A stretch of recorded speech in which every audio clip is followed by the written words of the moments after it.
ফনা তুলে হিসির শব্দ কিংবা বিষাক্ত ছোবল। মানব সভ্যতার শুরু থেকেই ভয় আর রোমাঞ্চের এক রহস্যময় নাম সাপ।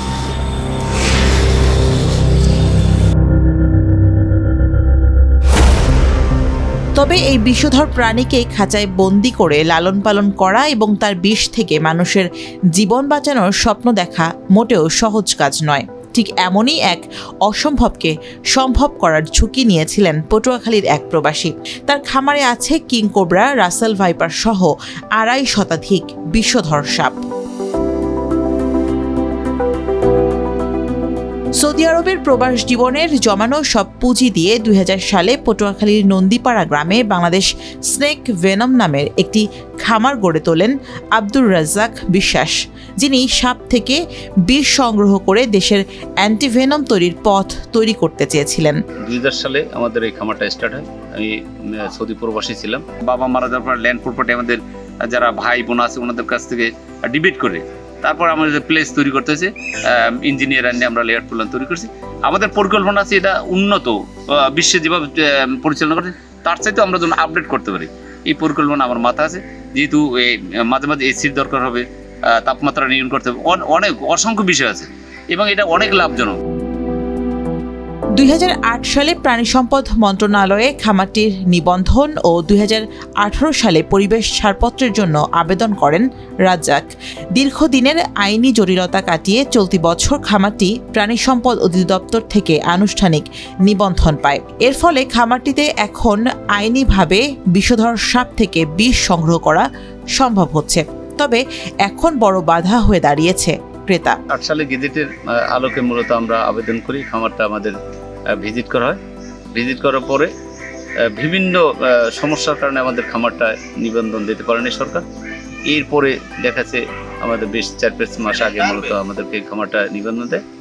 এখন আমাদের এই খামারটায় মূলত অসংখ্য লোক কর্মসংস্থানের এখানে সুযোগ রয়েছে। খামার মালিক জানান, সাপের কাঁচা বিষ সরাসরি বিক্রি করা যায় না। অনুমোদিত মান বজায় রেখে তা প্রক্রিয়াজাত করে অ্যান্টিভেনম ও অন্যান্য জীবন রক্ষাকারী ওষুধ তৈরি করতে হয়। এরই মধ্যে ইনসেপ্টা সহ কয়েকটি ওষুধ কোম্পানির সঙ্গে যোগাযোগ করলেও তেমন কোনো আশ্বাসও পাননি তিনি। লাইসেন্স পাওয়ার পরও আমাদের নানান ধরনের সমস্যার সম্মুখীন হইতেছি, যেহেতু আমাদের সাপের বিষ ইচ্ছে করলে আমরা বিক্রি করতে পারতেছি না। আমরা এখন লাইসেন্স পাওয়ার পরে আর এক ধরনের আমরা হতাশার সম্মুখীন, যেহেতু আমরা সাপের বিষ বাজারজাত না করতে পারলেই মূলত এই লাইসেন্সের আমার আসলেই কোনো কাজে আসবে না। এখন পর্যন্ত আমরা বিষ বিক্রি করতে পারিনি এবং আমরা যে বিষ উৎপাদনও আমরা করিনি। কিন্তু যেহেতু সাপ লালন পালন করি, আমি সাপের বিষ নিয়ে গবেষণা করতে হয় যে আসলে কোন সাপের কী ধরনের টক্সিন, এইটা নিয়ে মূলত মাঝে মাঝে আমি বিষ উত্তোলন করে যতটুকু আমার এখানে ল্যাবরেটরি আছে ছোট, যেহেতু অত ভালো উন্নত কোনো যন্ত্রপাতি নাই, স্বাভাবিক যন্ত্রপাতি যেটা আছে এটি আমি ব্যবহার করি। এই খামার থেকে প্রতি মাসে প্রায় ১ পাউন্ড সাপের বিষ উৎপাদনের সক্ষমতা রয়েছে, যার আন্তর্জাতিক বাজার মূল্য প্রায় ৮ কোটি টাকা। যা বাণিজ্যিকভাবে উৎপাদিত হলে অ্যান্টিভেনম আমদানি কমিয়ে প্রতি বছর প্রায় ১০০ কোটি টাকার বৈদেশিক মুদ্রার সাশ্রয় করা সম্ভব। অথচ কেবল প্রক্রিয়াজাতকরণের অভাবে ভেস্তে যেতে বসেছে বিপুল সম্ভাবনা। এছাড়া খামারের ৮৬ জন কর্মী পারিশ্রমিক নিয়েও শঙ্কায় রয়েছেন খামারি। আমরা চাচ্ছি সরকারের সংশ্লিষ্ট যারাই আছেন মূলত আমাদের এই বীজ বিক্রি করার জন্য যে ধরনের প্রক্রিয়া, এই প্রক্রিয়াগুলো চালু করে, যেহেতু বাংলাদেশে ৮,০০০ কোটি টাকার সাপের বিষ ক্রয় করে, যেটা হলো অ্যান্টিভেনম, এবং বাংলাদেশে ক্যান্সারের চিকিৎসা বিভিন্ন ধরনের উপকৃত হবো আমরা, এবং এই বিষ বাজারজাত করে আমাদের দেশীয় এবং আন্তর্জাতিক বাজারজাত আমরা বিষ বিক্রি করতে পারি, এটা প্রচুর পরিমাণে চাহিদা। তাহলে দেখা যাচ্ছে আমরাও লাভবান হবে এবং গভর্নমেন্টও লাভবান হবে। এখানে ৮৬ জন লোক প্রত্যক্ষ এবং পরোক্ষভাবে কাজ করতেছে।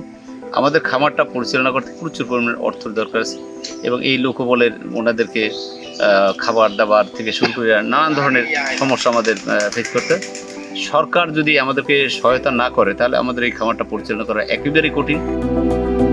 যদিও বরাবরের মতো সম্ভাবনার কথা জানালেও বিষ প্রক্রিয়াজাতকরণের কোনো মাধ্যম জানাতে পারেনি জেলা প্রাণী সম্পদ কর্মকর্তা। উক্ত খামারটি প্রাণী সম্পদ অধিদপ্তরের আওতায় সনদপ্রাপ্ত হয়েছে।